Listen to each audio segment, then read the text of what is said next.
What's up? Shit, it is fucking Super 8. You ready to quit your job? I'm ready.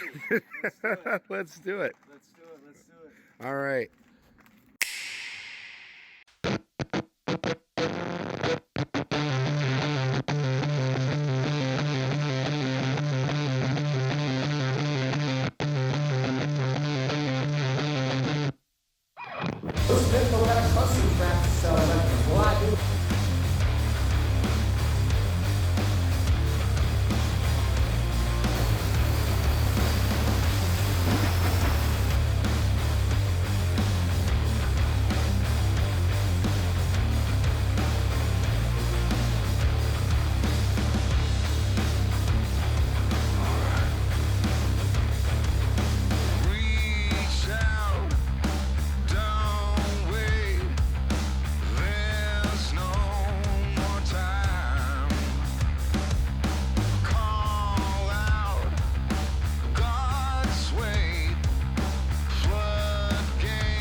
Welcome back to the Amarettos on Armageddon podcast. Today we have Thomas back, and we have Chris, our wonderful guest, Chris. Chris, how you doing? Oh, fantastic. Glad to be here. Finally made it happen. Good, good. Where are you at right now? I am in South Beloit, Wisconsin. Well, no, this is Illinois, right at the border. Right at the Wisconsin-Illinois border. Yeah, Flying J.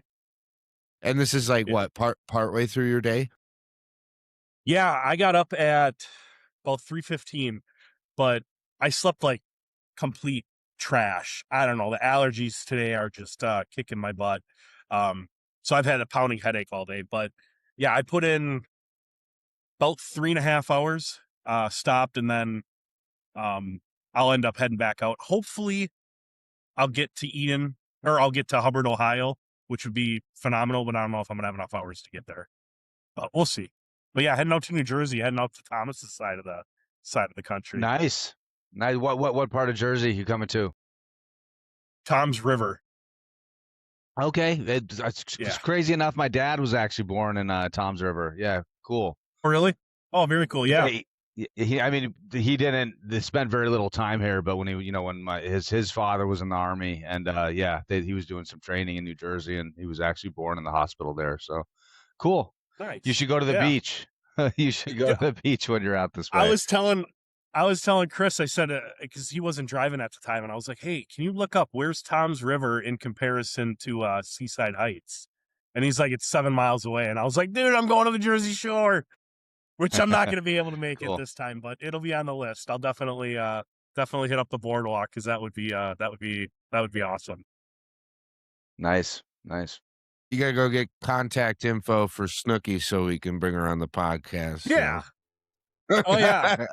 I don't know. I'm not really the Guido-looking type. I don't think I would fit her normal demographic of guys she's interested in. But I'm not full of muscles. Yeah.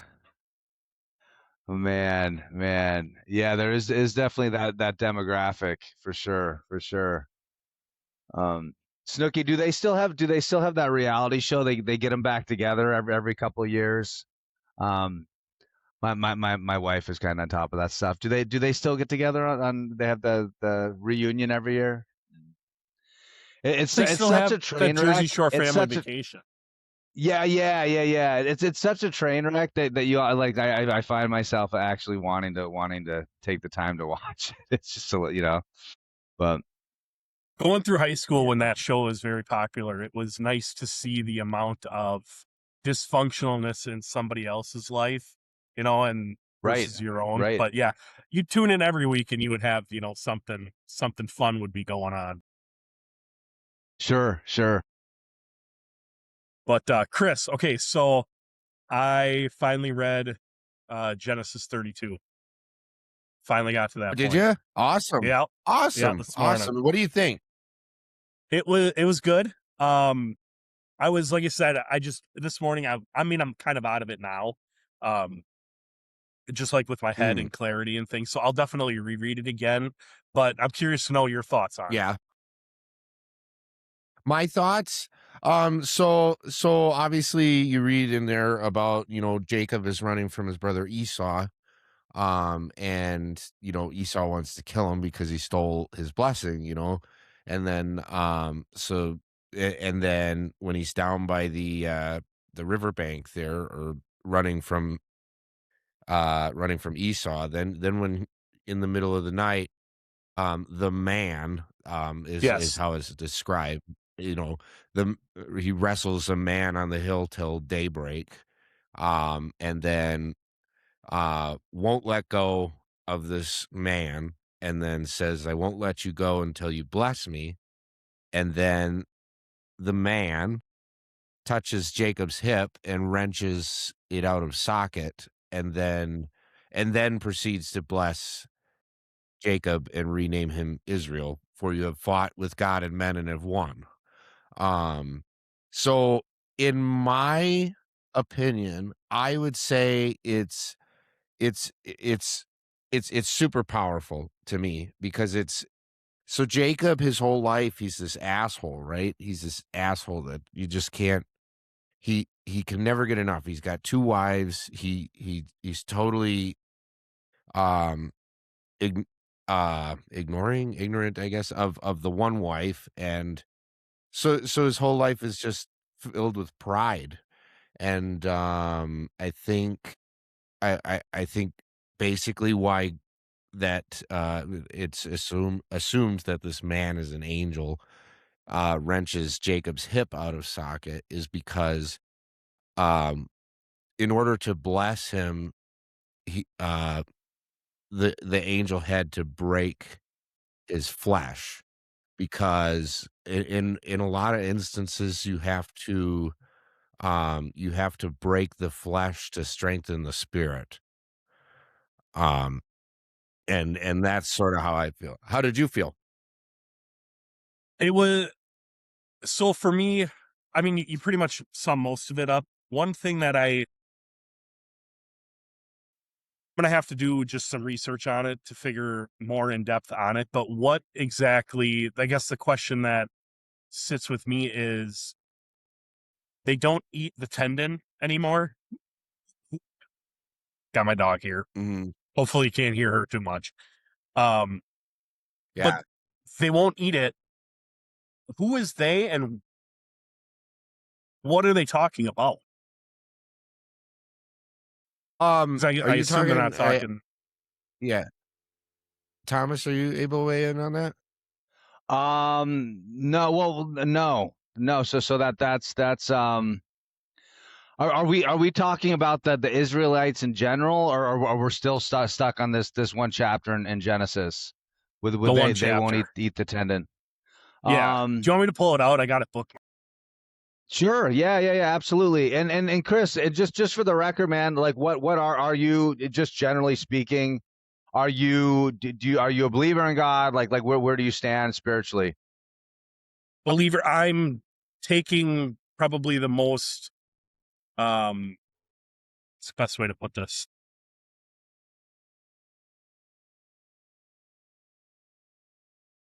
Say control, but Agnostic. yeah, like I'm reading the Bible, the Old Testament, the New Testament. I'm going to read it all the way through, and Right. I've heard, passages throughout my life, but I've never actually sat and read the Got Bible. it. So that's basically what I'm doing. But I'm taking that first. This is what I would call it, the first big leap into Yeah. just kind of Cool. Awesome. connecting all the dots that I've came to. Sure. So it says, Yeah, therefore, you to guys, this day. thanks for giving me a heads up on this. I didn't know we were going to be. Next time, give me Chris some knew, though, to be homework. fair. Yeah. No, I didn't know. Okay. Oh, I didn't okay. know he Yeah. was going to bring this up. I knew he was going to read it. I didn't know we were Yeah. going to bring it up Oh no, on that's the podcast. perfect. It's perfect. It's perfect. Yeah. So it says, therefore, to this day, the Israelites do not eat the tendon attached to the socket of the hip, because the socket of Jacob's hip was touched near the tendon. Got it. So not to be Because super of green. Yeah, But yeah. what are they can't be talking about eating human. Hmm. I just feel like in a more general sense, it's the proximity to the hip bone with God or with the angel makes it like anything holy that you can't approach it, correct? Which to me seems like a weird takeaway, right? Because like here's this, as Chris was saying, this guy that's full with pride, and so prideful in fact that he's fighting this man on the road who in my opinion represents God, right? And so in lieu of that we're it almost pushes us further away, where we're not supposed to have that same close relationship with God. I don't know. I really should have done more research and done more homework. But what do you think, Chris? I think I don't know. I totally forgot about the tendon being, but yeah. I'm not sure. I'm not sure if or why they won't eat it, or I mean, I guess that would be the bad part. So if they took the flesh, that tendon away by wrenching it out of his socket, then that tendon is what he needed to lose to be blessed. Maybe is why Right, they don't eat right. it, as that whatever it is that the angel of God took away, then that was unclean. I guess that's sort of my thinking on it. Yeah, yeah. I mean, we can get like way into the weeds with like these dietary restrictions. I feel like that's like the big innovation of the New Testament, right? Of like the Gospels Mm. is sort of this sense that a lot of that changes, right? Like a lot of that changes. Yeah. What do you think, Christy? Like what'd you feel in your heart when you got through this passage? What I you know, I Oh, see, yeah, my bad. I keep hearing Chris. Dude, it's I gonna be did this the D whole This is D a D. podcast. Yep, yep. Go ahead, go ahead. I mean, it was good, and um leading up to it, like it was a full circle moment, I guess. What I'm just hung up, like, yeah, every time I go back to it, like, because Chris, correct me if I'm wrong, but this is the passage that you wanted to do the tattoo of. Mhm. Yes, yes, that's Yes, correct. right, okay. So, like, where you take my takeaway is that last part of the passage. Like, what do you mean there? Like, what aren't you eating? Why? I don't know. I Well, never. I mean, like my sense with Gettleman is because like you were really moved by that passage the first time you read it. Right. It's just a sense of not necessarily belief in God. Is it's a struggle, it's a fight, right? Like it's not just like I have no spirituality, I have no belief in God, and today I'm going to start believing, I'm going to surrender to God, and it's just going to be the smooth road forward. Mm, For a lot of us, I would say probably most of us, when we're being genuine and sincere, it's a fight, right? Like it's one day things make sense and it works, and the other day might be arguing with God, might be saying, "Hey, look, man, this doesn't make any sense. I don't want to do this. I got, I got that was where you align with the passage. Am I wrong, Gettleman? Or yeah, yeah, that's absolutely correct. I don't know why that angle didn't pop into my head right away, especially being that I wanted to get a tattoo of it, but it's definitely like it's definitely, um the struggle, yeah, like you said, the struggle with God. You're wrestling with God, like, spiritually, and as long as you continue to do so and you don't let go, like, even, like, sinners like Jacob will be blessed, you know? If you're truly seeking and truly asking God and you're truly wrestling with him, then he's there, you know? I mean, It, and being sorry to interrupt, but like being essentially the founder of Israel, right? Like the founder of this religion, and the bloodline of Jesus. Like it almost seems like that's a necessary prerequisite, right? Like that could be mhm, the takeaway too. That could be the takeaway is that those that are blessed the most are the ones that really do question it. You know, don't just take it in blindly, right? mhm. Um, yeah. But back to the hip bone. I No, no, know. I was not motivated. Yeah. It wasn't like a dietary motivated. Like But this is gonna be my. I mean, certainly, I think, Chris D, I think you have a point. I don't think any of this is supposed to be necessarily taken lightly, and there is probably some really significant meaning, in that anatomical part of the body, right? It's definitely something Right. I want to research. You know, I would be interested in researching more on. You know. Yeah, we'll have to look Yeah, into for that for sure. next time. Do you, Thomas? I know Chris has some tattoos. Do you have? I thought I saw something on your hand at one point. Yeah, yeah, I did. I was that guy that got a hand tattoo. Yeah. What is it? Yeah, you know, well, it's a dove. Actually, my wife likes to call it my Okay. pigeon tattoo. Yeah. Um, no, I've always, you know, it's funny, like getting a tattoo of a cross never resonated with me. Like there was times where I would draw something up and think about it, but it just never happened. And but I like the concept of the dove, you know, like so when the Holy Spirit, you know, enters Jesus, you know, it comes down from heaven like a dove, like a descending dove, right? And I just, you know, I like that metaphor. I like the concept of it. It's more of kind of like a neutral concept. So, yeah. So that's kind of my reverence towards, you know, Christianity, to Christ. That's like my one Christian tattoo that I have. I have other tattoos that represent these other weird spiritual turns I've had in my life. So some of them are almost like kind of in contrast to one another. So it's everything's a story, I guess. You know, it's a reminder of these sort of different Yeah. chapters in my life. But yeah, it's a hand tattoo. I'm weird, man. I've sort of crossed that threshold where I'll probably continue to get tattoos, but sometimes I think to myself, like, all tattoos it's total vanity. You know, you know, even some of the most well thought out spiritual tattoos to me are it's a form of vanity. But yeah. Fair enough. I mean, I like having the discussion about tattoos because everybody puts, you know, whatever it is that means something to them at that time in their life, and they put it on their skin.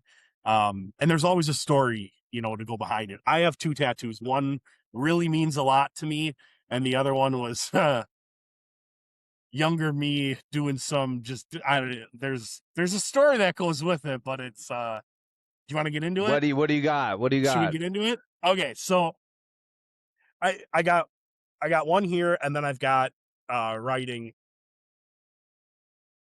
I'll stand up when I get to it. But um so when I was younger, um one of my mom's most recent ex-boyfriend, they were together for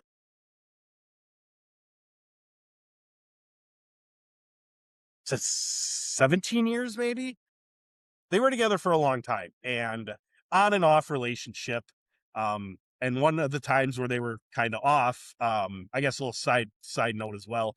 Um, I didn't grow up with a dad, you know, so my mom would have a few boyfriends. More or less, And but this yeah. guy, yeah, this guy being, you know, like we'll just say 17 years, kind of saw me and my brother grow up. So I do not like to say he was the father figure in the household, but we got to know him. But he's the nicest guy you're ever gonna meet, but he's just dumb as He an was a ox. model. He was kind of like a male sort of person that you modeled after to a certain degree. Oh, he was the guy on he modeled behavior that I didn't want to deal with. Like he's a really nice Okay. guy, but Yeah. he's Yeah. just dumb, you Yeah. know.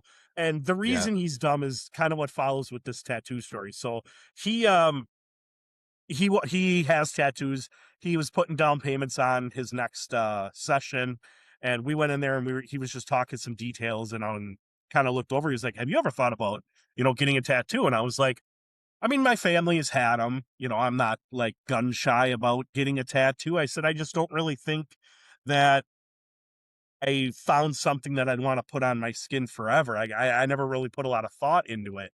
And he's like, well, what do you like? What are some things that you like doing? And at the time, like I was like 19, maybe 20. I got the year on there, so I could do the math, but we'll just call it 19. And always get a date. Always get a date tattooed beneath your tattoo. Yeah. Right. Like,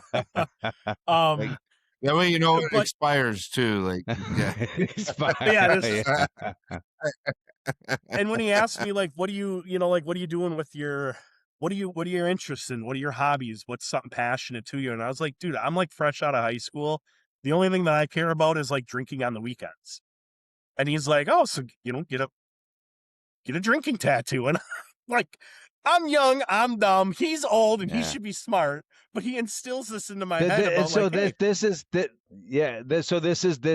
is your mom's boyfriend, right? Fascinating. Yeah, fascinating. yeah. Yeah, I love it. Yeah. But so he talked you into it? It was my decision, obviously. It's not like he held me down, but like he did not parental me and go, hey, this is a tattoo. It's going to be on you forever. Like, let's think this through. No, 20 minutes of being there, I'm sitting in the chair getting a tattoo. And it's pretty terrible. But it is I'll try to. It's a memory. Nice, man. Yes, I love it. What a terrible decision.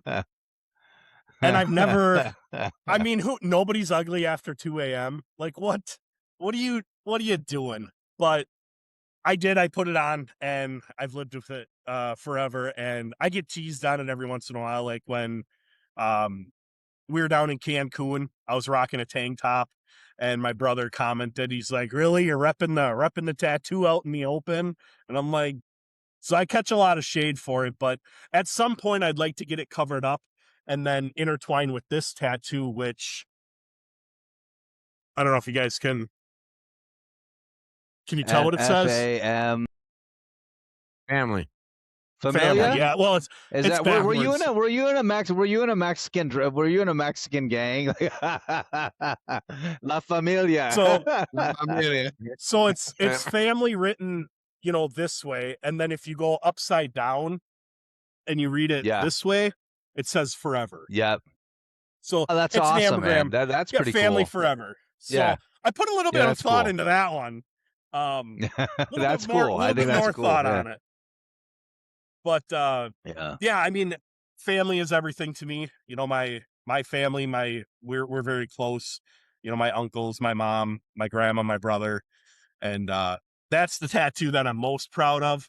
But I wanted to get a sleeve at some point, get this covered up, and then I've always been fascinated by the moon, and I thought about doing like a moon, and then I like wolves, so I thought like maybe a mountain or a hill. Wolf howls at the moon, comes down like a river, and then trees. And then I kind of like the idea of like tree roots coming down to the word family. And, because that's where, that's the roots. It's the idea, but yeah, the roots. Yeah. It's an idea. I never put it on paper yet. It sounds like it'd be something that I think somebody creative could come up with a way to tie it all in and then just have one big tattoo that means. Versus... Some of those guys, some of those guys are geniuses. What they can do. Yeah, it's crazy. Cool. Do you have any, Chris G? Do you have any tattoos that you regret? Probably the matching tattoo with my ex-wife. Yeah. No, that one. Yeah. I mean, I honestly not too much though, because number one, it at least doesn't have her name on it, which I wasn't that stupid, But it has some artistry to it, I would show it, but I will end up taking my shirt off in front of 14 people. So, then we got to get like 20 super chats to do that. You right, know, that's yeah, you're worth more than free, Chris. yeah, yeah. Thank you for the rose. Thank you for the rose. Uh,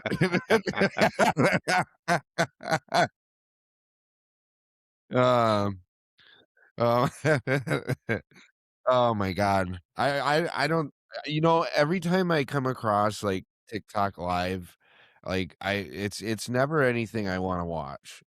It's just usually people like doing the most like low brain activity things for likes and views, Mm. It's um that just yeah.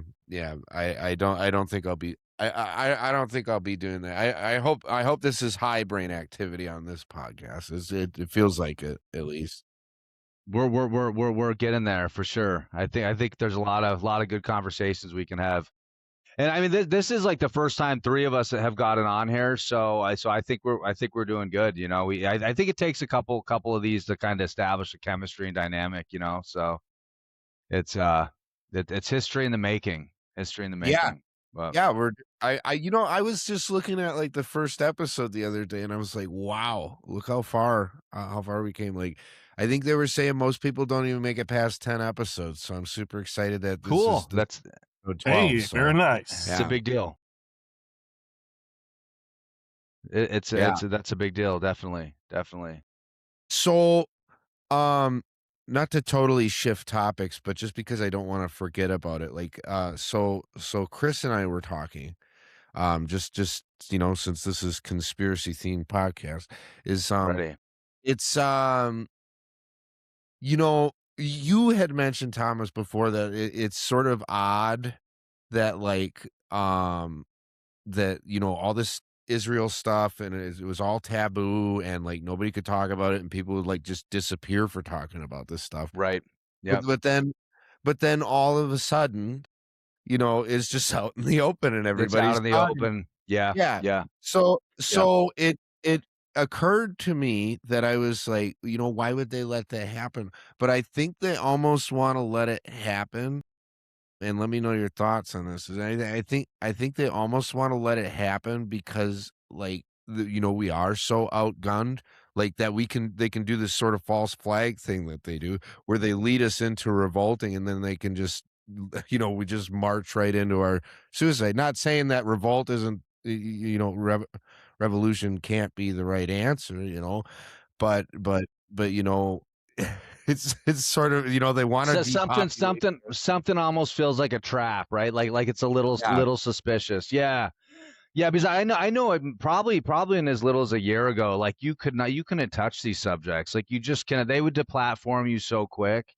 And now like a lot of mainstream personalities are starting to talk about it and these things are going on YouTube and they're not being deplatformed. So it does something seems a little sus about it for sure. For sure. Yeah, yeah. I don't know. I think also like the optimist in me kind of thinks that I mean maybe I think there's a possibility that some things are just coming to the surface and maybe they can't control the narrative, so they're like, all right, well we're gonna let some of this information come out and then we're just gonna try to catch it at the other end. I don't know. I don't know Christy, what do you think about all this craziness about you know this other country that we weren't supposed to talk about and now people are starting to be pretty openly critical about it. Yeah. I will say, probably the past 3 months, I have just like did a cleanse of social media, um, news in general. Podcasting is, I mean, we're driving out here anywhere from 8, 10 plus hours a day, and tunes only get you so far. Music is great, but um, I tend to listen to quite a few podcasts, and I would say Awesome. prior to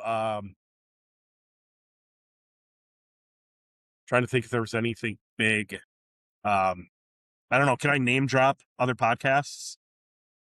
Uh-huh. Yeah, Yeah, yeah. I mean, as long as you're not like like saying they did something that you don't know for sure. you know. Okay, no, just the But, title, like just yeah. the names of them. But like, I was big Oh yeah, into sure, watching sure. Ben Shapiro and Daily Wire in general. They probably Okay, consumed yep. 4 hours of podcasting a day for me, and just a Interesting. couple of Yeah, months yeah. ago, I just got to the point where I was so like listening about a lot, and there's a lot of good in this world, and there's a lot of negativity in this world, and Yeah. when they're focusing very much on the negative, it just brought me Constantly. down. And I'm just like, you know what? I need It to eats you up. just, Yeah. yeah. So I would say for sure a solid 3 months, I've just like checked off of most of it. So do I know like what's going on over there? Yeah. I don't really have I don't know enough to really have an opinion on it. And part of me Right, is also right. like, hey, it's been going on for months. Whatever's going on over there, my life is still moving over here and it's not changing as of yet. I'm sure in time it will. So it's almost like, is it worth consuming so much time towards these types of events? And it's a rabbit hole, man. You know, like I can't tell you how many times I've gone down, and Chris knows it, you know, go down that rabbit hole. It's just like, man, I just screwed away 2 hours of my life just spiraling or endless scrolling. So Yeah. Yeah, I even just, even the, I like just really had even to the step away. best yeah. I agree with you 100%. I'm kind of headed in that route as well. Like even the really good podcasters that I think they're legitimate, that they have good intentions, like they do it's there's so much time spent on these rabbit holes that you invest so much of your energy going down these rabbit holes that it really does start to eat you up after a while. And I've been trying to back out of it as well. You know, I don't ever want to put my head in the sand, but yeah, I'm less current now on a lot of the stuff going on because it's just, you know, it wasn't doing me any good. My mental health. Well, Yeah. I want to ask you though, what was when you were still listening to Ben Shapiro? Like where's he at these days? What is he talking about? Because Ben Shapiro's super pro Zionist. He's a super. Chris G, are you familiar with Ben Shapiro? Have you ever watched his podcast? Yeah. Yeah, I'm Yeah, familiar with him, and I used to be in the same realm too, but, you know, I kinda ended up he's I don't wanna be degrading, but he's like this little evil troll with these thick eyebrows that I he's can't got do some the eye. amazing eyebrows, man. Yeah, Yeah. I just can't do it anymore. No, but in all actuality, yeah, I mean, it's just everything like you said, Chris, it's everything's negative. It's always just painting things in a light that's not like sometimes it's not even true, you know, much less even painting it in a bad light, you know. Yeah. Yeah. I know a lot of it with Hamas. Like, I got so sick and tired of you open up a podcast and it's 40 some minutes of Hamas and it's 40 some minutes of Israel. And I'm just like, dude, there's way more stuff going on in the world. And to me, it just got so, it, what's that like, overplayed, I guess. You know, like song is really, really yeah, nice. Yeah. A lot of people like it, and then they just throw it on the radio and then they kill it. And now I'm like, I hate the song. It's like I just got like I started to have just such a distaste for world news, and I like to listen to both sides. Pod Save America, they're another one that's complete opposite of Ben Shapiro, and it's the exact same event that they're both covering, completely different viewpoints, how this person is right, this person is wrong, and vice versa. And it's like it, the negativity got to me. But I'm glad I did step away yeah. because I mean I've really taken, you know, my faith in a better direction. You know, you just it's like I gotta find something to consume this time with, and being in the Mhm. truck by yourself, dealing with, you know, depression and things like that, where being alone isn't the best thing. So you got to keep your mind moving and healthy. And, you know, Bible Right. has been there in that aspects. But uh, yeah, I can't even tell you how many podcasts I listen to nowadays. It's not many, very few, You know, I think it would be be except kind of this one. fun to do. Did you ever have you ever done? Do you do audiobooks? I thought it'd be kind of cool, like Yes. if we did a kind of like a truck driver book club, you know, where we all listen to the same audiobook. And then you know that could be a whole episode where we just like we get through it and we you know we discuss it. I think that'd be kind of fun, you know. Yeah. Yeah. Yeah. I'm actually, you know, um, when you do, like, I do listen to a lot of audiobooks, and it's hard. I'm trying to find the one that like a genre that really works good for me. Um, but I've also noticed at certain times where I'm consumed in the book because I'm really dialed into what's Mhm. going on, and then it's like 40 miles just went by, and it's like I don't remember that. Like, how safe is that? So there are things that I deal Yeah. with, but currently I am listening to an audiobook. It's definitely not the book you would think I'd be listening to, but it's um God, I think every teenage girl has read it. Oh yeah, now you got to tell us what. Yeah. Yep. It's The Notebook. Vampire Diaries, the Notebook. Oh The well, Jackie, Notebook. come here. Yeah. Wait, so to be fair, like when I met my wife, like she was reading that book, and did you make me read it or you made me watch the movie? I saw the movie. I saw the movie. But so we have some Notebook fans here in this house. Nicholas Sparks, right? Nicholas Yes, Sparks. correct. Yeah. Cool. Yeah, it's Yeah. Rom-com, another Chris G rom-com. Rom-com. Well, actually, it's Yep. not really a romantic comedy. It's just romantic. It's just romantic. Yeah. Romance. Yeah. Yeah. Yep. Yeah. Cool. Another thing that I do in my downtime is I watch movies, and I do have The Notebook on DVD. I've never seen it, but now that I'm Okay. watching or I'm listening to the book, once I'm done with that, I'll pop the movie in, and then I'll get we'll do a comparison because I've noticed the few books that I have listened to that are movies or that were made into movies, the books are way better. Like I've listened to the Hunger Games, and I've listened to the Divergent series, and the books both times way better than the movies. Crush the movie. Yeah. Yeah, absolutely. Yeah, that seems to be. I think that's mostly because like I feel like it would be super hard to fit a whole book in 2 hours. Because like if you don't read a book in 2 hours, then it would be really hard to cram all that into a movie. You know. Yeah. Yeah, absolutely. And on the bonus side of thing, like the bonus features, you got nothing but time when you're out in the truck. So I'll watch bonus features. And they had even said about the Hunger Games that I don't know the terms because I'm not like a film person, but like the first cut after filming, and they try to compile all their footage into a movie. The first Hunger Games movie, the film was going to be 10 hours long. And they're like, it's just not possible. You just don't have, Yeah. that, but yeah, it's a See, I think challenge to put in all the good details in a book because another thing that I remember one of the directors saying, they spent 8 pages talking about that individual contemplating walking through the specific door, and it was 8 pages of what was going on in her head. She's like, I don't have 40 minutes to act that out, Right. we just don't have the time. How do you even transform that into a visual medium, right?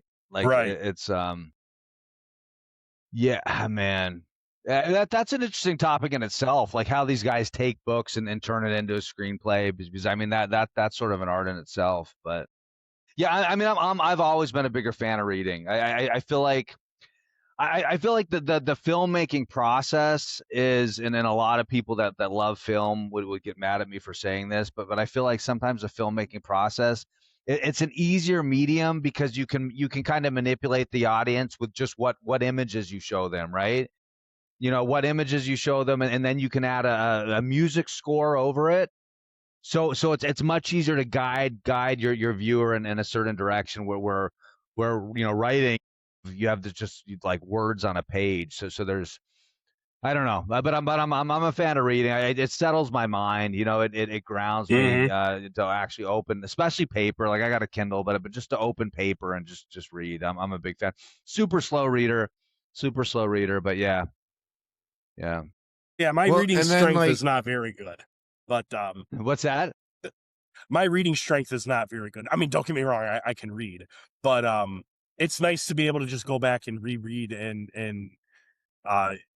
you miss, like, I miss so much when I read something the first time, and um I've never been lost in, well, no, never mind. That doesn't that doesn't hold true. I was gonna say I've never been lost in a Kindle like I get lost in a book, but uh I do know what you mean with the having a physical copy in front of you and interaction with it, and you just kind of you tune out that outside world, and it's yeah, it's reading is good, and it's good for the soul life. Absolutely, absolutely, definitely, definitely. Well, and then like if most people when they read, because you mentioned like with where the director can sort of manipulate you with the images they show, is that it's sort of well, like for somebody that has a photographic memory, it's like when you read a book, you have your own like mental picture that you have of what how the events are occurring. You picture sort of people's faces, all that stuff. Um, and like you sort of build your own movie in your head. So yeah, showing those images sort of interferes with that. Um, and yeah, um, I think I that could be think I um why people like books more than movies is because you're kind of the creator of your own movie when you're reading that book. And like you said, you put those images in your mind or what these people look like or how that scene played out. And then when you watch somebody else do it and they're directing it and it's never as good as mm, what you put in, so maybe that might be like that Right. mind barrier thing where no, it's not as good as what I did because obviously what I, you know, conjured up in my own head is what I thought made the most sense. But Sure, yeah, sure. very, very hard to put that stuff Well, into. and think was and as a director, like think of how much like of their mental space they're projecting into that story. I mean, I think some directors come pretty close, like that spend a lot of time with the author. They come pretty close to trying to, create that version of what the author would do if he was a filmmaker. More often than not, like the film version is its own work. It's its own piece of art. It's its own statement. It can Very be true. significantly different. Yeah, yeah, yeah. Good, yeah. good topic, man. Yeah, for sure, for sure. Yeah, when I have when I write my movie, I'll send my screen right Are you over to working you. on Right here. Um, it? I haven't really touched it much since that day, but like we'll get back around to it. But I mean, even just it's quite the task to have an idea in your head and then try to write down in words how you want to make this into an image, like and like the thinking in your head of like what angles and how long to show something and like what kind of lighting and what's the setting. Like I mean, it's a lot of thought that you have to like. I spent like an hour on what I think in film would be like maybe 20 seconds. Have you ever tried to like I don't know, if are you a good drawer, Chris? Like would you ever like sketch stuff when you're younger, or I like if mean, you do like almost like a yeah. comic book, like you storyboard it, you can, and it can be stick figures, but you do like each scene. I was just gonna say, yeah, man, I'm a really great artist. I make some killer stick figures. But it's but uh, but yeah, no, that would probably, I don't know. Yeah, that would probably help. I would think, yeah. Um, but no, I've never done that. This would probably be the first that I've ever done this. But you know what kind of made me think about doing it was this, well, when I make these short clips, initially some of the ones I did like where I edited and clipped like a couple politicians together or whatever, put some music in there and whatever. And I enjoyed the theatrics of that, of just creating something. And I think I just want to get more into it. So I mean, I guess we'll see how that comes out, but I think it could be very fun. Cool. We look forward to it. We look forward to it. Yeah. Yeah. Christy, do you have any creative endeavors? Is there anything that it could be something you've never even dabbled in, but maybe like in the back of your mind, you're like, someday I wanna sculpt. Just say anything, right? I mean, honestly, not really. I feel like my creative gene does not never showed up. I mean, Hmm. I've done things like I used to do wood burning. Have you ever Okay. um have Yeah. you ever done any wood burning? And that was cool, but I'm familiar. yeah, I mean, but it's kind of like drawing too. It's like I don't know. I tried a few type of hobby type things. I just never found something to really take my interest. Um, I mean, working on cars, that's about it. Something I'm good at. Cool. But yeah, I, I, I never. take I take my kid to one of her favorite stores is Hobby Lobby. We'll try. She Okay. likes to pick out different crafts and stuff. And then last time we were there, they had like a whole wall of like wood carving stuff. Cool. Blocks of Yeah. wood, blocks of hard. I guess I'm assuming you use hardwood, right, for wood carving. They had all these different shapes of wood, and then they had like a knife, like the different blade, knife sets and stuff. And I was thinking that'd be a fun thing to do on the truck, right? Because you don't need a lot. You don't need to plug into anything. You just have this block of wood and this knife. And I think that'd be really Yeah, you got all these therapeutic. shavings everywhere. And you're gonna make a mess. Yeah, that's Big Or true. just do it mess. over the Yeah. trash can. You'll be all right. Just do it over the trash can. Yeah. You know, just like shaving in the truck. You're Yeah. just shaving wood. Yeah. You shave in the truck? Yeah. Yeah. Should we No, take a little no. break, you guys, and come back at it in a little bit? Yeah, let's do it. Let's do like a 10-minute break. Okay. Yeah, which you Cool. can just leave everything up. Yeah. Okay. So Okay. okay, yeah, let's do. We're gonna do a quick break. And we will be right back.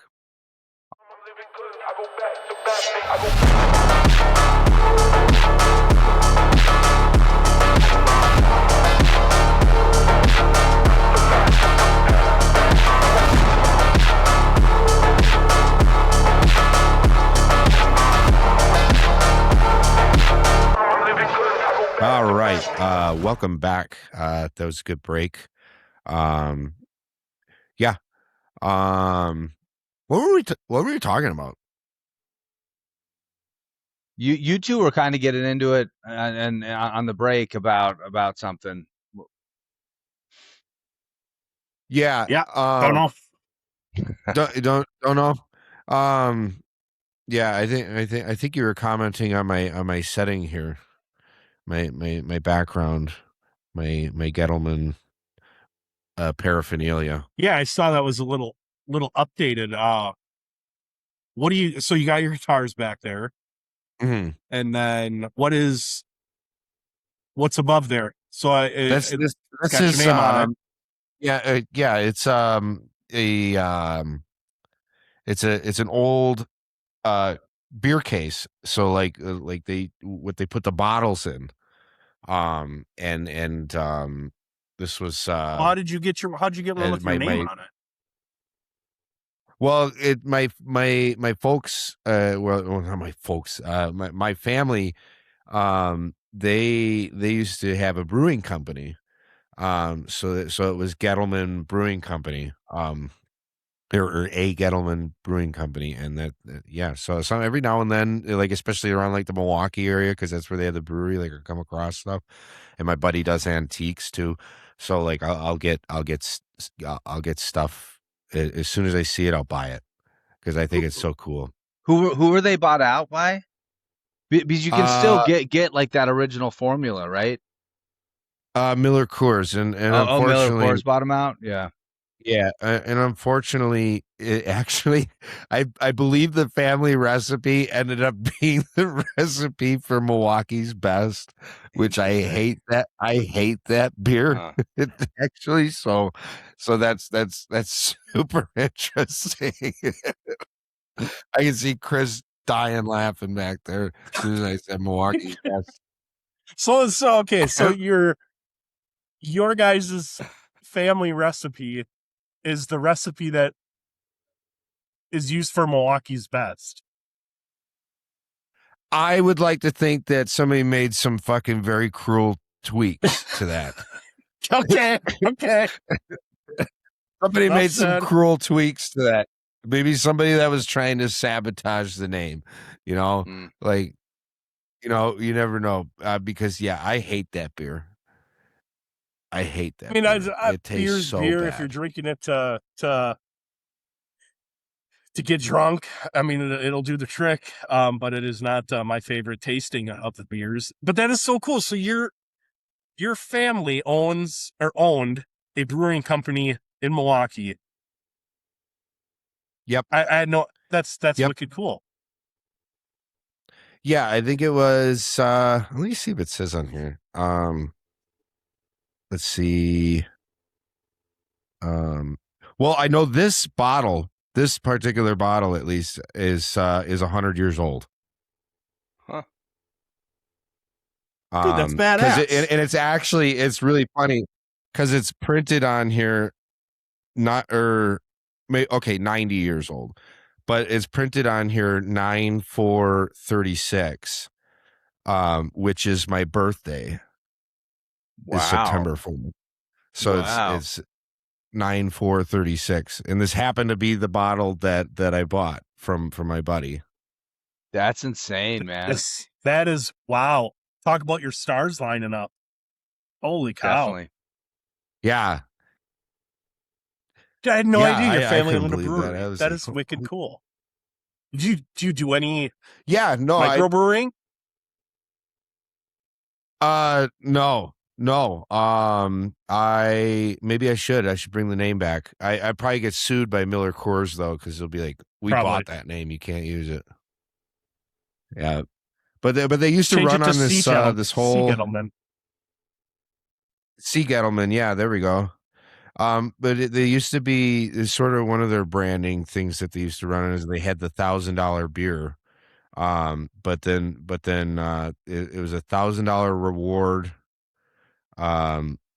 Will be paid to anyone who can prove that we used any substitute for malt and hops in the manufacture of this beer.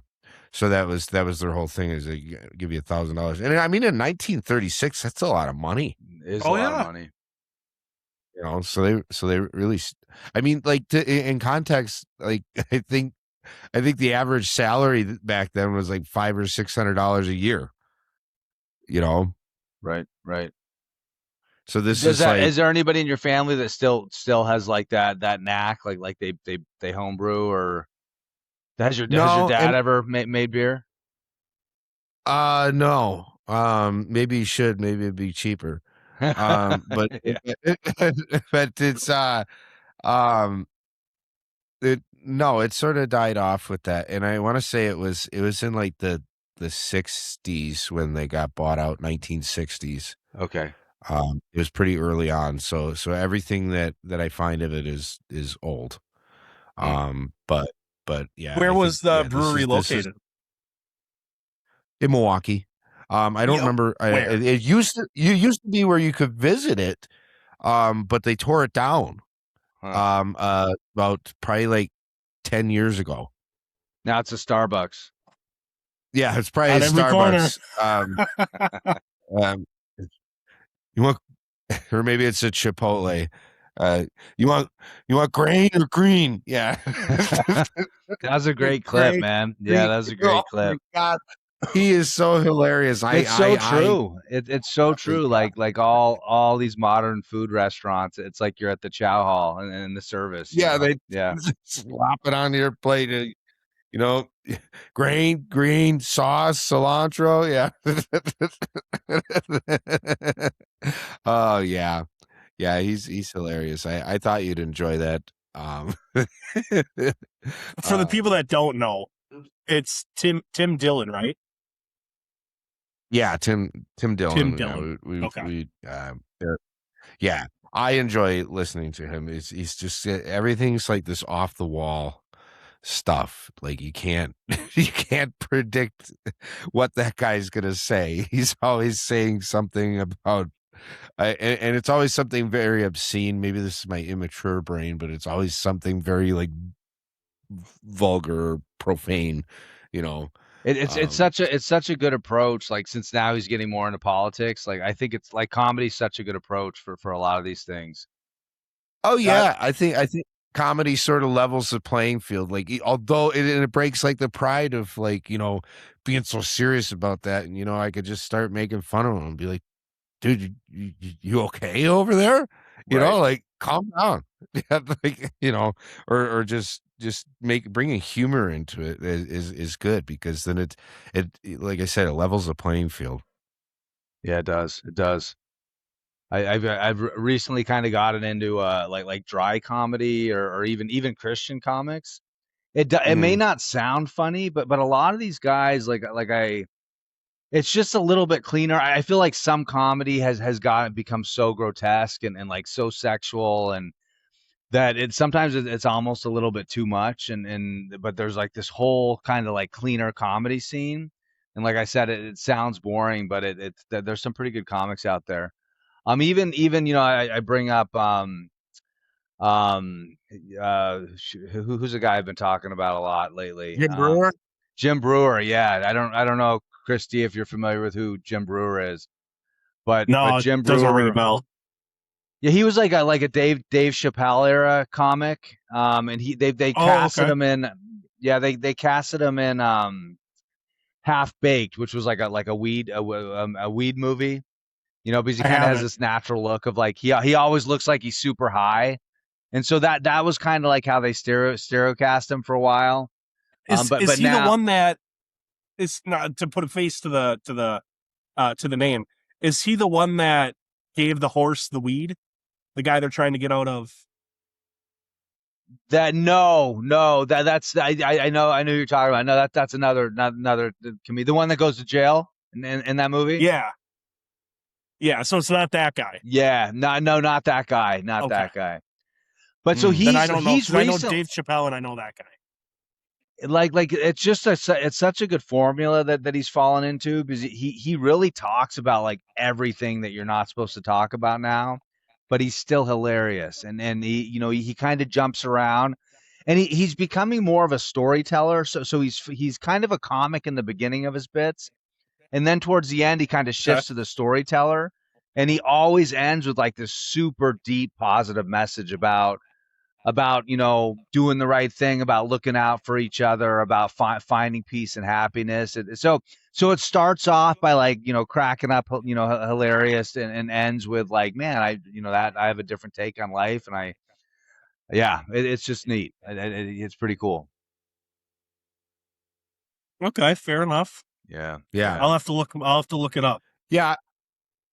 yeah. He's got a YouTube channel now. Yeah, check him out if you get a chance. Yep, for sure. Yeah, for sure. Yeah, I definitely. I mean, comedy is huge, and I'm a big fan of a lot of comics. I'm actually going to see Matt Rife later this year in Milwaukee. So you guys know who Matt Rife is? Yeah, I've seen him pop up. Yeah. What's the name? I'm sorry, you got chopped up a little bit. Matt Rife. Matt. Oh yeah. Yep. Of Yeah, course. Yeah. yeah. Yeah. So I'll be seeing him later this year, so that should be a good time. But his type of comedic, like I love one-liners. Like nothing. I mean, I do a lot of good one-liners if I'm on a roll, and I gotta like I'm quick with the joke of the one-liner, and that's where I think him and I have that connection. Hmm. But it'll be good to Mm. to hear somebody else. And what was that guy's name again? Jim Brewer. Jim Brewer. Jim. Okay. Yeah, and Jim Brewer. it's Brewer spelled like Breuer, Write that down just Okay. so I don't forget it. something like that. You start putting BRE in and it'll come up, I'm sure. Yeah. Yeah. But Matt yeah. Rife is also the guy that like really engages with the audience a lot, right? Oh yeah, he does. Yeah. Yeah, does the crowd work. That seems like be so difficult. And I feel like a lot of comics now, that's how they work, is it's like immediately they go to the, the audience members. Like I couldn't imagine. I mean, what if you're just flat one night? You just, and you never know who you're going to get in the audience, so it's Yeah. crazy skill. Yeah. Yeah, it's crazy. Yeah. But even And you're really, go ahead. oh, I was just going to say, and you're really dancing the line of like, cancellation too, because you're going to directly piss somebody off. Yeah, for sure. And that's the type, like, I really find that stuff funny. Like, I kind of live by a joke is a joke and what's funny is funny. Like if you're saying this in a heartfelt way, but like you're saying, you're dancing on that line, it's like, hey man, it's a joke. Like it's good to laugh. It's good for the soul. And, but yeah, the cancel culture aspect of it, I don't know. Are people even getting canceled anymore? Does that even happen? I feel like think you're everything's so seeing the independent opposite. now. I think it's another big shift. You're shifting into like, how can I be as offensive as possible now? Is like that seems to be it turned everybody was so sick of the cancel culture that the millennials brought on, that the Gen Z is just ready to vomit it out. True. Good. It's a good turn of events. Yeah. Yeah, I think it's good. I think anytime you're like, like, oh, there's certain topics we can't touch, we can't talk about. It's like, no, that's stupid. I think you should be able to talk about anything. Absolutely. Yep. That's freedom of speech. It purges the soul of all misdeceptions that we tell ourselves, and I don't know, like even like really controversial stuff with race, I feel like if everybody could just be 100% honest, like any negative thought, any stereotype any of us ever had, if we could just put it out there and own the fact that we're human beings, and I think there's this natural instinct in us to make generalizations about people and groups, and sometimes those generalizations are true, and if we just be honest about it, I think it just, it would just make us actually, all of us, closer and then have a better understanding of each other and our own flaws. I don't know. Yeah. Yeah. And just talking unfiltered, and then like really getting like the raw emotions out of stuff. Yeah. Sure. Rather than some like manufactured presence, Yep. Yeah. It's funny, like, and that's one positive, and there are many positives of my experience in Jersey, but that's one thing that blew my mind when I first moved here, is people will always ask you, like, immediately, like, where are you from? I'm from California. No, where are you from? Like, who where, like, what part of Europe were your ancestors from? Like, to me, that was almost considered rude. It's like, well, I'm an American. Like, why, what are you asking me that for? But over time, like, I kind of appreciate it, because people will stereotype each other, like, if you're Irish or Italian or Jewish or this or that, and it's a much lighter kind of sentiment, it's and a lot of times it cuts to the chase, like, because there are, we do kind of have differences in our background, and it kind of cuts through all the BS, and I don't know, but like I said, that was like a culture shock moment in the beginning, and then now I'm just used to it. Not a lot of times I'll ask other people, like, like if I meet a black guy that has a slight accent, I'll immediately be like, dude, where are you from? Like, what? where in Africa are you from? And he might be offended by it, but I'm like, no, I'm just really curious. I've never heard someone with your accent, and South Africa, right, Chris? Yeah. We have there's a bunch of the company we work at. There's like they have some deal with I guess with like a recruiter in South Africa, so we're getting a bunch of South African drivers maybe it's that are the coming. Prime Minister of Africa, maybe Karen's, or I'm gonna cut that out. Yeah, I didn't mean to name drop my company. Yeah, I didn't mean to name drop the company, but it was but it maybe she's got connections in South Africa with the prime minister. Right. Yep. Yep. Yeah. Speaking of your company, with Thomas, with you, being in Jersey, but the headquarters um for your company halfway across the country, how does routing you home? Like when you're like a typical, like, are you usually out for a week or are you out for two? So my contract really only guarantees me that, well, sort of closest guarantee you can get in trucking, but guarantees me that I'll get back every 2 weeks. They're excuse me, they're pretty good. Like there's times when I need to get back in a week or a week and a half, and they're pretty good at getting me back. So a lot Sure. of times, I think what it is, they can get me home in a fairly short order. Like so from our depot in Upper Wisconsin to the truck stop where I parked the truck is it's like a 2 day drive, right? With 11-hour clock. So they can get me back like in any emergency, but it's like brokered loads, which I think in a lot of situations they kind of they barely break even with some of these brokered loads. So they don't want to be doing it all the time. But yeah, I had a dance recital that I had to be at last night, which I originally I wasn't scheduled to be home, and at the last minute I brought it up, and they're like they were able to find me a load into Jersey. So Oh, okay. Because I was curious on that. Like when you're out, are you typically running around the lake, or because you're over in Jersey, are your loads kind of more tailored to being over in Jersey? well, so I think it actually helps me with my miles. Like I talk to other guys in our company that don't get the same miles as me. I think it because they have to get me back to Jersey, I automatically tend to get more miles than some of the other guys. But yeah, they do have a tendency to, once I get in the Midwest area, they kind of keep me in that area. Sure. So definitely the front end of my time out, and then the tail end of coming back home, I get those real solid miles. So that definitely helps. But they've shifted. I mean, the freight market with our company, and probably throughout the country, the freight market is definitely, they're not getting a lot of their long run miles anymore. Like we used to go into Texas a lot. We used to have a lot of loads that went into Atlanta, Georgia, and a lot of that stuff is kind of, yeah. I haven't seen. I don't know, Chris G. Have you seen any of the loads into Atlanta? No, and I'm that makes me happy. But You're not a big Atlanta fan, yeah.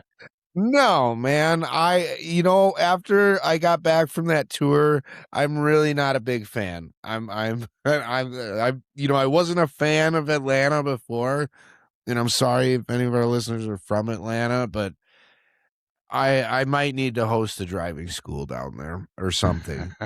Like have like a an event, like a public event that we can all sit down and you know tell people how to drive. Um, it was so bad. It was Are so we bad. talking There's four so much wheelers or traffic. All of it, mostly okay? cars. It's always the cars. But then like even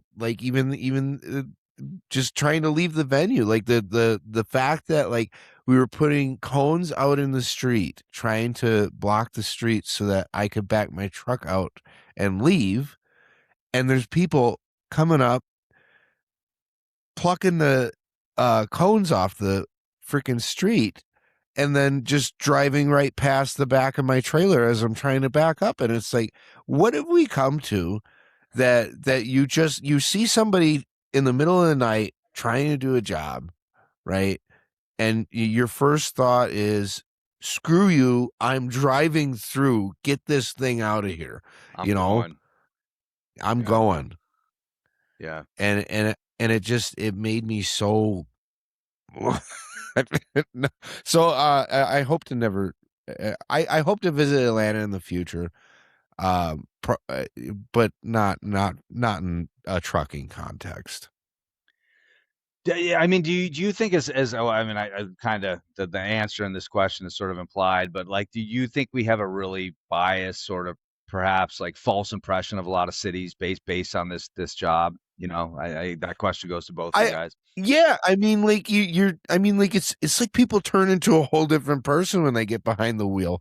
You know, they're like they like you might be the most polite person ever. Like you're in the grocery store and you're like, oh, you know, let me get the door for you. Let me push it. We'll put the grocery Yeah. cart back, and then you get behind the wheel. As soon as that it door turns slams, it as soon as that door turns slams, into freaking Mario Kart, yeah. and you're like bumping people off the road, and you're driving on the shoulder, and it's like, you know, I'll bet there's probably like an 80-year-old grandma out there that probably did a pit maneuver She on some poor Prius. She works at the church 5 days a week. You know, she works for Meals on Wheels. But as soon as she gets in that car, she's a demon. You know, she turns into Danica Patrick. Yeah, yeah.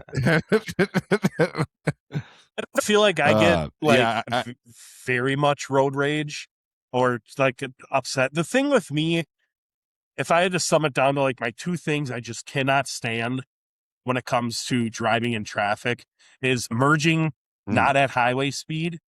And when you see anybody, like I've witnessed it with just like a car in the left lane and a car in the right lane. And then the car in the right lane wants to get over and you turn the blinker on. And then the person in the left lane has to speed up because, I'm not letting you get in front of me. That I kind of understand it with a semi because we usually are driving slower. We take a day and a half to get up to speed. I get it, but it's like, you guys don't understand. And I don't want to go off on a tangent here, but like, they just don't understand that without these trucks on the road, their life is going to crumble.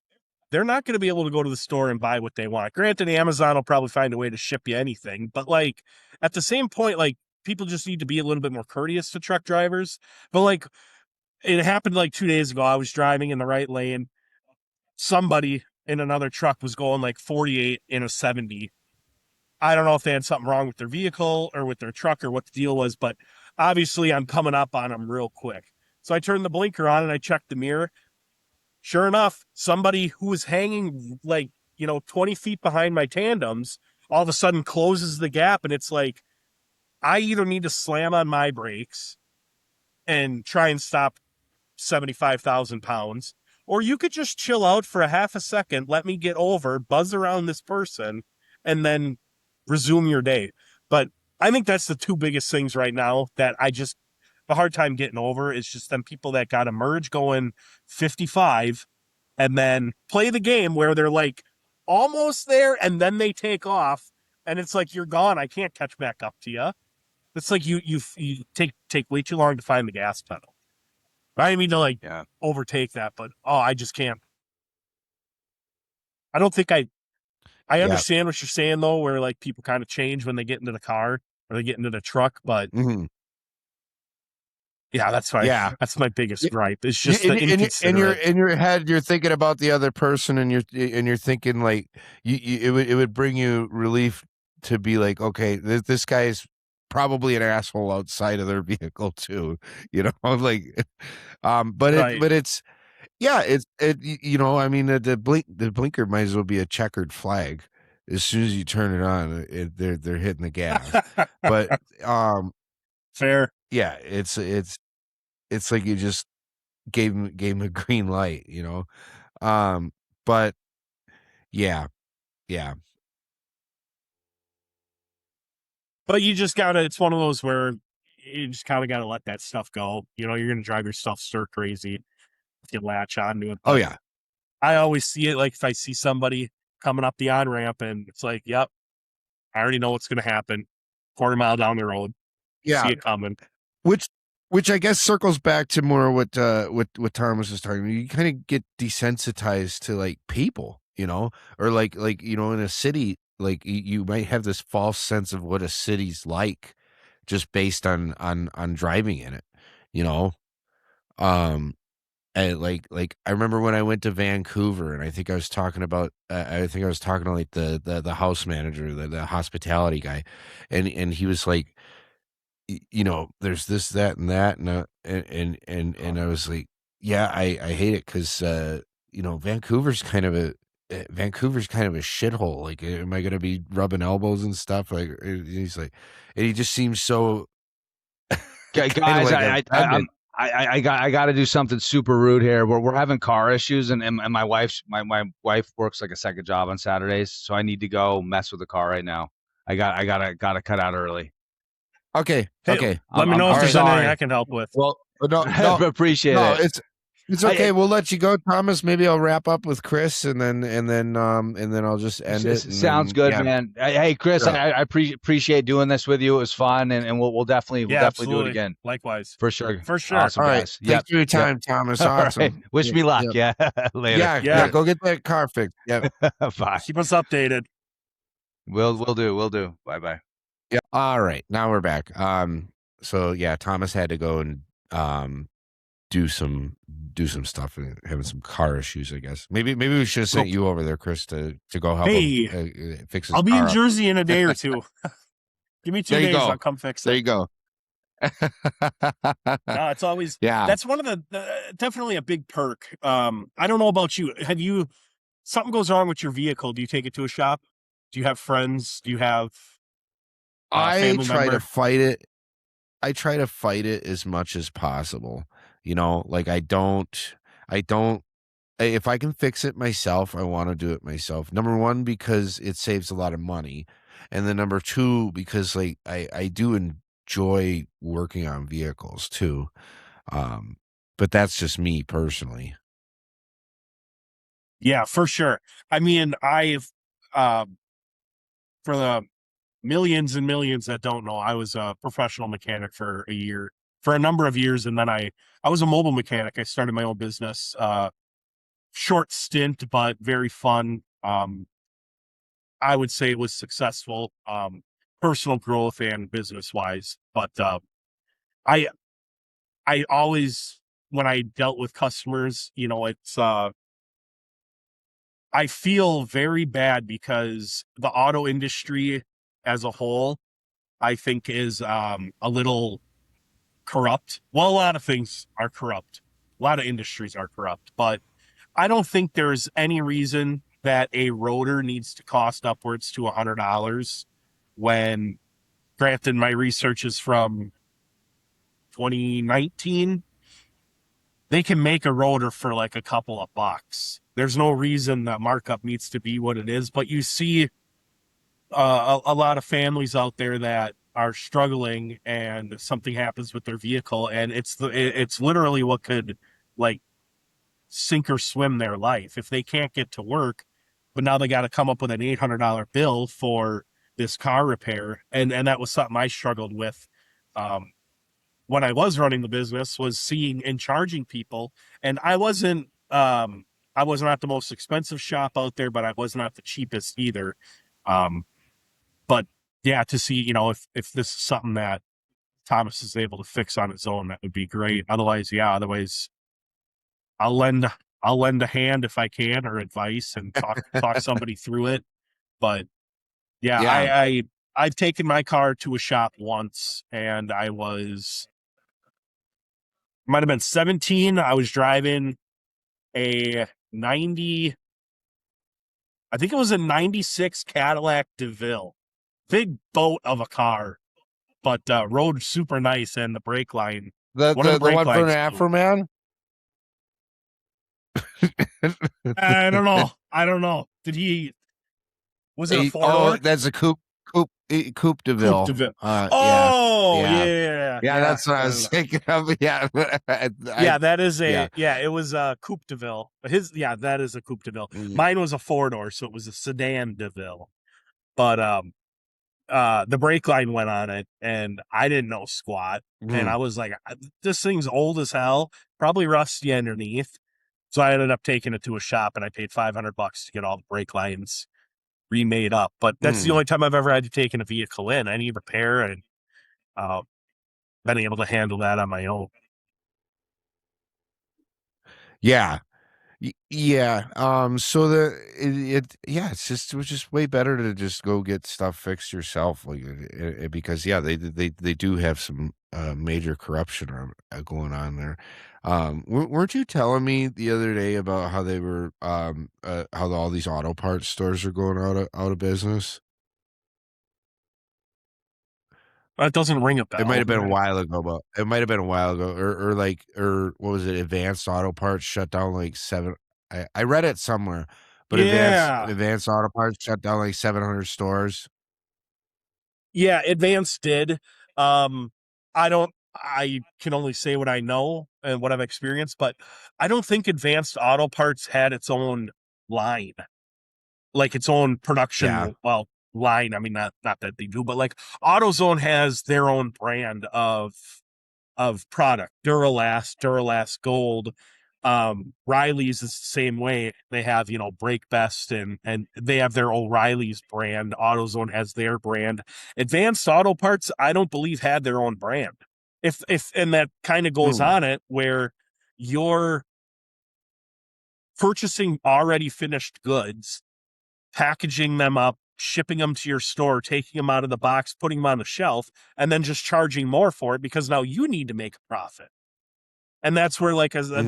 that corruption level is, where it's like there's no reason a rotor needs to cost that much, but it does need to cost that much when it goes through 10 different people, which all 10 of them people before you needed to make a profit. Now the end result is an astronomically large price on a certain item. But Advanced Auto Parts did I don't think there's any in Appleton anymore where I'm from.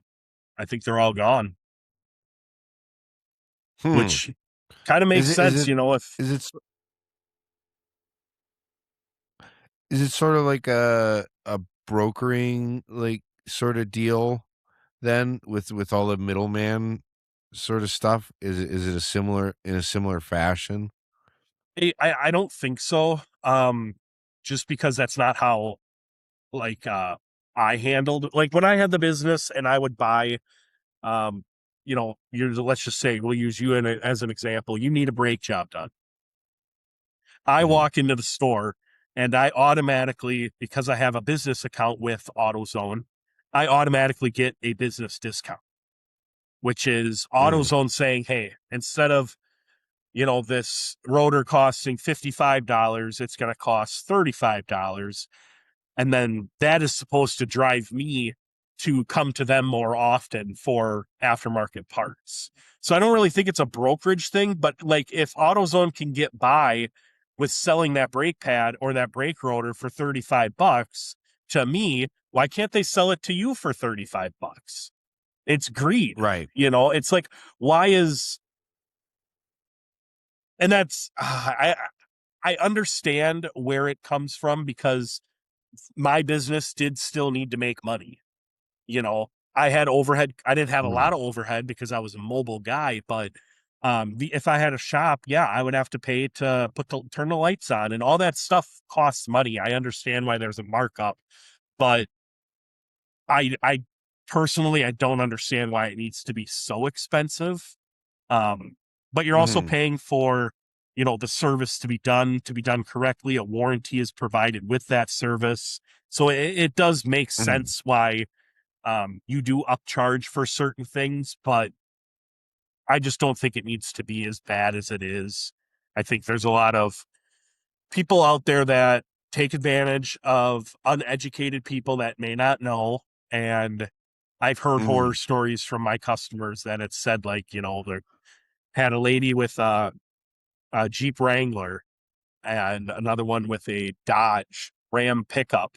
And that Dodge, she's put rear pads and rotors on that vehicle multiple times. And it's an older vehicle. It's like an '07, I believe. But like every year and a half, she's putting on pads. Now, is that because you're heavy on your brake and you're just burning them up? Or is it because you took it to a shop and you said, hey, I need some rear pads put on, and they didn't take apart the caliper and grease the pins so that way the entire brake system is performing the way that it should? Did they just pad slap it and let it roll? Well, now you're chewing up brand new pads, and then they don't offer a warranty. When this specific customer, came into my door, or I showed up at her door, let alone more better way to put that. When I showed up there and gave her the Yep. quote for it, she's like, I can't believe it's so cheap. And I'm like, that's because I'm not out here raking people over the coals. Yes, I'm still making money on you, but you don't need to take advantage of people. And I think a lot of these bigger companies do. It's we can really go into some other things. I know in the previous podcast with you and Thomas, you were talking about Uber, and I think we might have been Yeah. talking about it all three of us on the phone. Um, it's like the app is already there, the maps are there. Now, yes, they take upkeep and things like that, but for somebody who has done Uber and like he has done Uber as well, why are they taking Mhm. 70% of the fare? For what? What are Yeah, you why upkeeping? don't you just take like 1% or just cover your upkeep and then like make like a little bit more, you Yeah, know? exactly. No, no, I'm not satisfied until I've got dollar bills upon dollar bills sitting at home, stuffed in the mattress. No, it's just it's greed. Yeah. It's I don't get it. But I also don't have that. Uh, how do I say this? Money is money. You'll make more of it next week. You know, Yeah. It kind comes of and the way that goes, I look man. at it. Exactly. Yeah, I'm not And one and that's all and hung up on it. the part of that I like to stick in there is that yeah, like it comes and goes, but like take note of the goes part. Like Yeah. just like it comes, like eventually money comes back, but like oh it goes too. Like the profit that you're making, you know, like it can be torn away from you overnight. Like it just goes with everything, you get it can all be torn away from you in an instant. So Yep. like Exactly. so Stay so humble. so yeah, these people that stay like greedy, trying to get everything they can out of these transactions, it's like, man, you know, it would only take it wouldn't even maybe one day you'll wake up and your dollar's worth nothing, and then you're just sitting in a room full of paper. Yeah. We may be there at some point. We Yeah. may be alive to experience when the dollar is nothing. I see, I'm not enough of an economist to say whether, and this probably would have been a good question for when I had Zach on last week, um, maybe I should, have asked him, like, how soon do you think this hyperinflation thing would happen if it happens? I think it will happen. I think it's inevitable. It's just a matter of, like, how long is it gonna take before we hit the hyper, because I think hyperinflation is defined as, like, losing 50% of a currency that loses 50% of its value over the course of, like, 30 days or, like, a month. Sorry, say that again. It's like 50%, a currency that loses 50% of its value in, like, 30 days or something. I'll look that up, I'm curious now. Um, We should hey, have Thomas do this. He could be the uh, Jamie. right? Yeah, Jamie, pull that up. That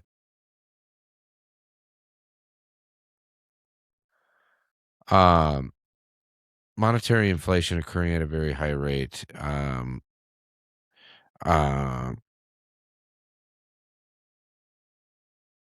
let's see, hyperinflation requirements. Um,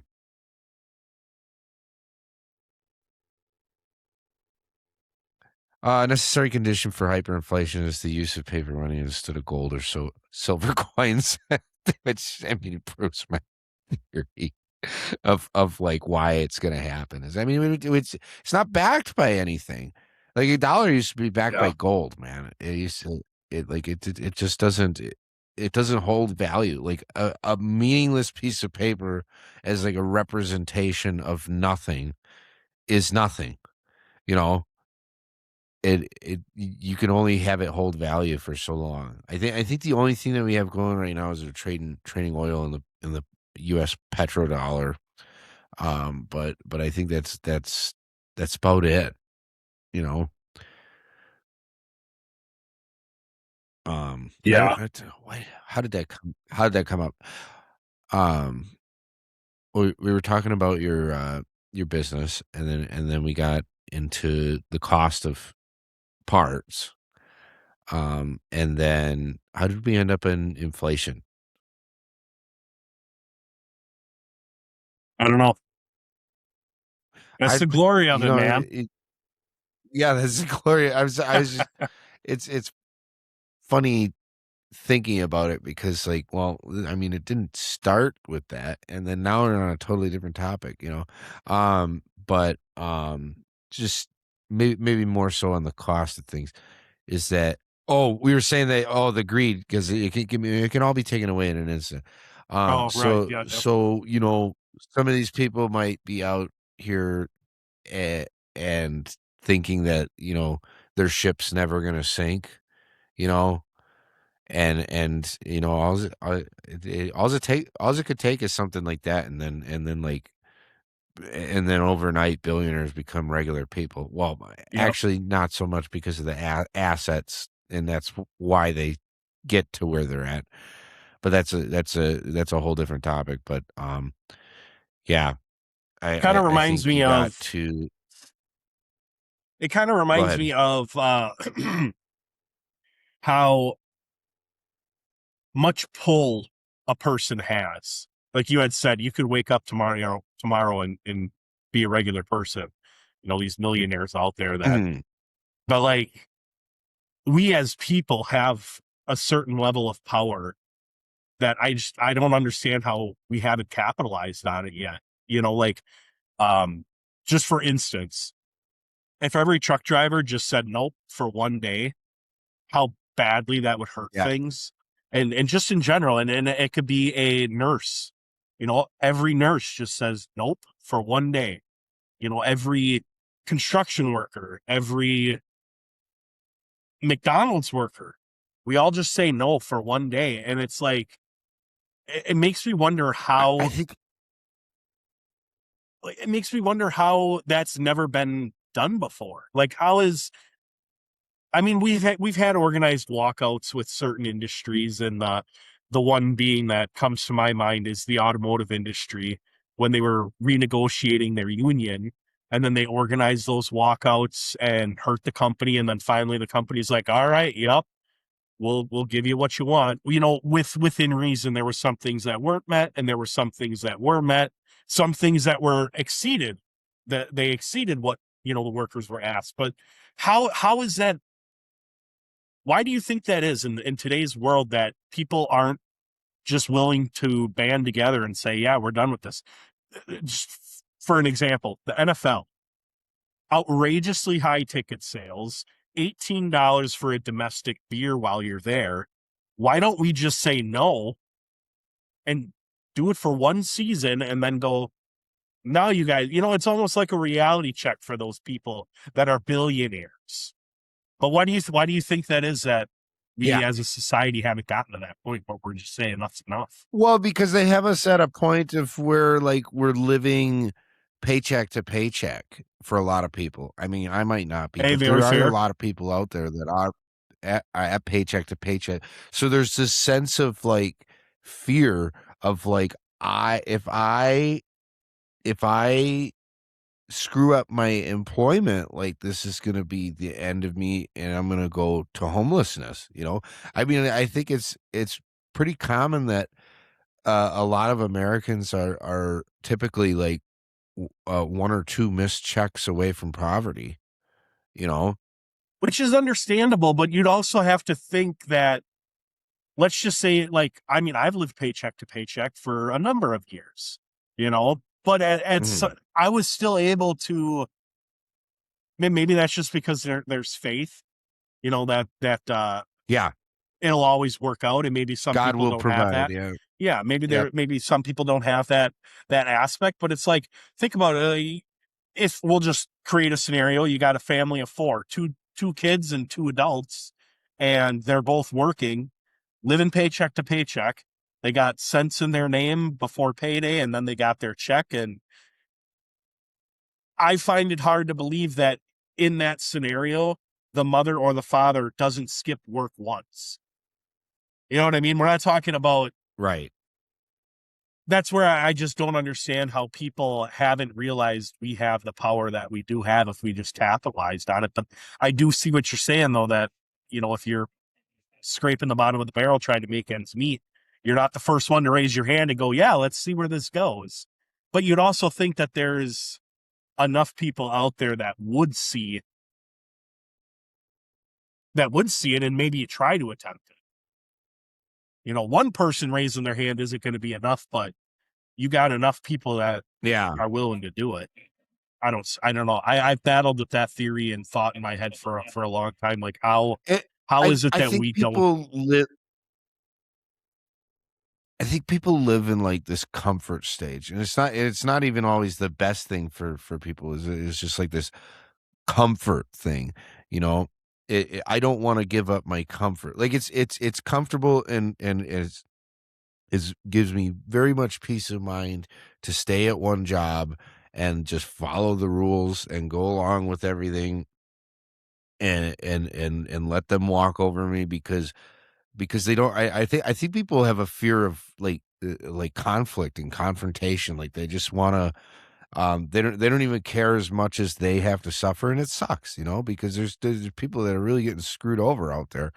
Is but they take on the suffering, and you could say, um, I don't know.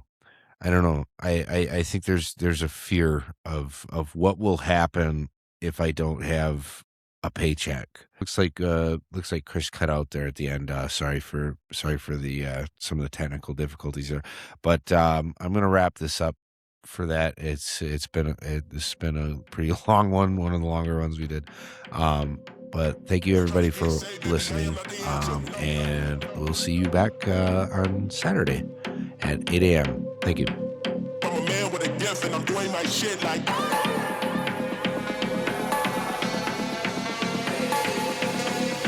Trying to get saved, baby, I am the answer.